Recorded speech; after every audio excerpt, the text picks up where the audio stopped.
मेरी अपील है मुख्यमंत्री जी से कि मामले को सीबीआई को दे दें। घबरा क्यों रहे हैं? किस बात की घबराहट है? और सीबीआई तो मुख्यमंत्री जी अशोक गहलोत का पसंदीदा विभाग रहा है। मैं खुद उस घेरे में आया हुआ हूँ। स्थानीय विधायक पर संदेह की जो सुई जा रही है, इससे वो बच नहीं सकते। मैं राजाराम जी से भी कहूँगा कि राजस्थान के अंदर अब जातीय विद्वेष आप फैला नहीं सकते। उन्होंने बड़ी दमदारी से जो बात कही है महाराजा विश्वेंद्र सिंह जी ने, उस बात को मानना चाहिए सरकार को। कौन इन मुकदमों से डरेगा? देखी तेरी जेल कचहरी, देखिए और देखेंगे। सीआई विष्णुदत्त की मौत पर लगातार जो सियासी रार है वो ठनती जा रही है। लिहाजा इस पूरे मामलात पर हमसे खास चर्चा करने के लिए विधानसभा के उपनेता प्रतिपक्ष राजेंद्र राठौड़ जी मौजूद है। राठौड़ साहब, सबसे पहले आपका बहुत बहुत स्वागत है। और बड़ा सवाल है, जिस प्रकार से सीआई विष्णुदत्त की मौत पर अब जो सियासी रार ठनने लगी है, क्या वजह मानते हैं इसके पीछे आप? विष्णुदत्त की मौत पर कोई सियासी रार नहीं। जिस प्रकार हम कहते हैं कि घर घर की कहानी है, उसी तरह राजस्थान के थाने थाने की कहानी है।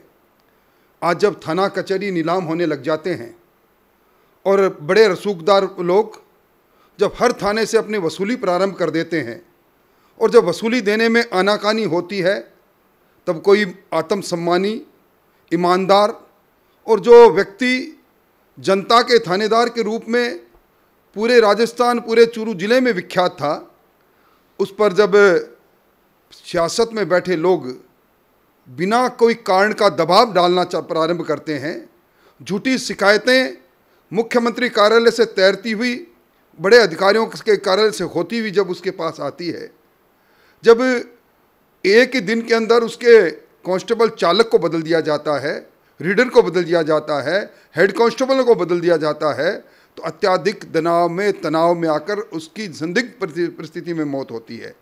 मैं आत्महत्या का नाम इसलिए नहीं लूँगा कि अभी जब तक पुलिस अनुसंधान कर रही है, 306 के अंदर मुकदमा दर्ज है, मर्ग में मुकदमा दर्ज है, उसके क्या परिणाम सामने आते हैं। जुडिशियल कमीशन की बात सरकार ने की है, न्यायिक जांच की बात सरकार कर रही है, न्यायिक जांच के परिणाम क्या आते हैं, उसके बाद इस बात का वस्तुस्थिति सामने आ सकती है। राठौड़ साहब, क्या आप कृष्णा पुनिया की तरफ इशारा करके ये बात बोल रहे हैं? देखिए, मैं किसी व्यक्ति के पर आरोप नहीं लगा रहा, पर जो स्थिति परिस्थिति बनी हुई है, स्थानीय विधायक पर संदेह की जो सुई जा रही है, इससे वो बच नहीं सकते। उन्होंने पहले कहा कि मैं उनसे कभी मिली नहीं, फिर लोगों ने वीडियो जारी कर दिया, और मौत से एक दिन पहले जिस प्रकार का उन्होंने व्हाट्सएप से अपने मित्र से बात की, जो रिकॉर्ड पर है, राजनीति चक्रव्यूह में मैं फंस रहा हूँ, उनकी डाइंग डिक्लेरेशन कि मैं चौतरफा दबाव को सहन नहीं कर पाया, ये सारी बातें संदेह के घेरे से स्थानीय विधायक को कोई बचा नहीं सकता। राठौड़ साहब, चाहे हनुमान बेनीवाल हो, मनोज न्यांगली हो, सतीश पुनिया हो, आप हो, सब सीबीआई जांच की मांग कर रहे हैं, तो आपको नहीं लगता कि ये जो प्रदेश की पुलिस है उसका मोरल डाउन करने वाली बात होगी? देखिए, जहां खुद प्रदेश की पुलिस के आला अधिकारी जो जांच के नाम पर किसी एक को प्रताड़ित कर दे हो, खुद जब उस संदेह के घेरे में हो, तो उनको खुद को आगे बढ़ के कहना चाहिए कि हम ये जांच नहीं करना चाहते, जांच को सीबीआई को सौंप देना चाहिए। और सीबीआई तो मुख्यमंत्री जी अशोक गहलोत का पसंदीदा विभाग रहा है। मैं खुद उस घेरे में आया हुआ हूँ। मलखान सिंह और मदेरणा अब आज भी जेल में बैठे हैं। घबरा क्यों रहे हैं? किस बात की घबराहट है? सीबीआई को अगर मामला जाता है तो सारी बात सामने आ जाएगी। मंत्री विश्वेंद्र सिंह ने भी मांग उठाई है कि इस पूरे प्रकरण की सीबीआई जांच होनी चाहिए, इसे किस रूप में देखते हैं? देखिए, हमारा जो संविधान है उसमें जो मंत्रिमंडल और मंत्रिपरिषद की बारे में लिखा है, उसमें लिखा है कलेक्टिव रिस्पॉन्सिबिलिटी, सामूहिक उत्तरदायित्व। मतलब एक मंत्री बोलता है तो पूरी सरकार बोलती है, और जब एक मंत्री ने बात कह दी और बड़ी मजबूती से कह दी, तो मैं समझता हूँ ये सरकार मुख्यमंत्री जी के नियंत्रण से एक तरह से अलग होकर जब मंत्री बोलता है, तो या तो उस बात को मानना चाहिए या मंत्री को हटाना चाहिए। मैं उनकी बात से सहमत हूँ। उन्होंने बड़ी दमदारी से जो बात कही है महाराजा विश्वेंद्र सिंह जी ने, उस बात को मानना चाहिए सरकार को, और वरना उनको हटाना चाहिए। मंत्रिपरिषद में वो सदस्य है। यहाँ पे एक बड़ा सवाल ये है कि जो जाट नेता है राजाराम मील, उन्होंने हमसे खास बातचीत में ये कहा कि भाजपा इस पूरे मामले पर ओछी राजनीति कर रही है। देखिए, मैं नहीं समझता कि इसमें कोई ओछी राजनीति तब होती जब कोई योजनागत तरीके से कोई बात होती। मैं बरसों से उस ज़िले से मैं 7वीं बार लगातार विधायक हूँ, और मैंने विष्णुदत्त को वहाँ छापर, बिदासर, चूरू में काम करते हुए देखा है। मैं उनकी ईमानदारी पर वो जिस तरह मजबूती से अपनी बात को निष्पक्षता से करते थे उसको जानता हूँ। अब ऐसे व्यक्ति जिसके लिए डीजी खुद कहता है कि टॉप 10 में थे, उसकी मृत्यु हो जाए, निसंदेह लोगों में आक्रोश था। और आक्रोश में जनता की आवाज़ बनकर वहाँ के प्रतिनिधि के तौर पर मैं खड़ा हो जाऊँ तो मैंने कोई बेजा बात नहीं की। और अब तो राजनीति कौन कर रहा है कौन नहीं कर रहा है, मैं समझता हूँ कई बातों पर हम जातिगत पर्दे से आगे निकलें। मैं राजाराम जी से भी कहूँगा कि राजस्थान के अंदर अब जातीय विद्वेष आप फैला नहीं सकते। अब राजस्थान उस लाइन से आगे निकल गया है। मेरे बारे में भी बहुत सी बातें कही उन्होंने और बहुत सी चर्चाएं की। मैं लगातार जाट बेल्ट से एमएलए हूँ और अब भी कह रहा हूँ, मैं पूरी शेखावाटी में सबसे ज़्यादा बार जीत गया लगातार। बीच में मुझसे पहले जीते होंगे पर हार के जीते होंगे और दोबारा जीत जाऊँगा। ये कोई बात थोड़ी है।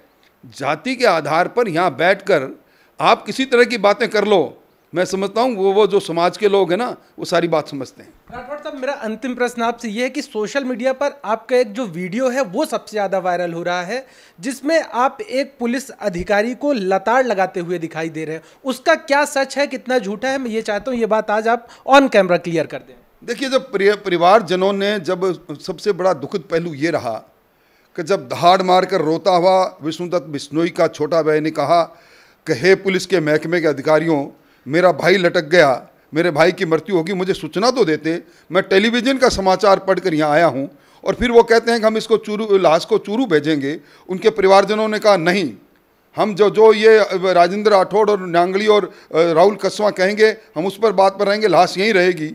उस पर उन्होंने उस लाश को ले जाने की कोशिश की, हम लोगों को तितर बितर करने की कोशिश की। उस पर थोड़ा तकरार हुआ। मैंने कहा आपके आईजी हमसे बात करे, आपके एसपी हमसे बात करे, जिला कलेक्टर हैं, आप कौन हो जो बार बार कह रहे हो मुकदमे में बंद कर दूंगा?